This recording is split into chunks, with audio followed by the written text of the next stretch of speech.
Hi. Today I'm going to show you how easy it is for any noob to cook a delicious steak on an old-fashioned electric indoor grill. I'll be using the Russell Hobbs 1788856 Panini Maker electric grill.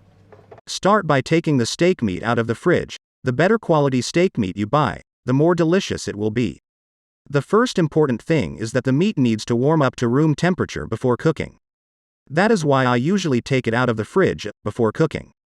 The more fat the steak meat can have, the juicier it will be.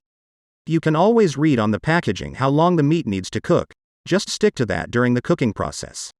While the meat is warming, find your grandmother's spices, salt, olive oil, pepper and rosemary. If you don't like it, you can skip it. When the meat has warmed up to room temperature, dry off the excess moisture on both sides with a paper towel, then rub in the salt and pour the olive oil over the top.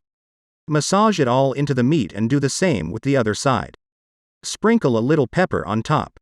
My mouth is already full of saliva, let's cook it.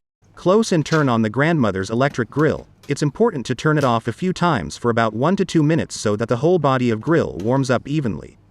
After a few cycles, the grill body will be evenly heated. Leave the grill on. Make sure you turn the kitchen hood on full power as there will be a lot of smoke during the steak cooking process. Place the steak edge on top of the hot grill. This is necessary to cook the edges of the meat first to keep the meat soft and juicy during the cooking process. Once the edge of the meat is browned, you can put it all on to cook. Close the grill and take your time. You can find the cooking time on the packaging. It depends if you want your steak rare, medium or fully cooked. When the time has elapsed, turn the meat upside down and rotate it so that the grill lines are crisscrossed. This gives a more pleasing view. When the other side is also past your chosen time, take the meat out of the grill and place it on the plate. As you can see, it has that browned look.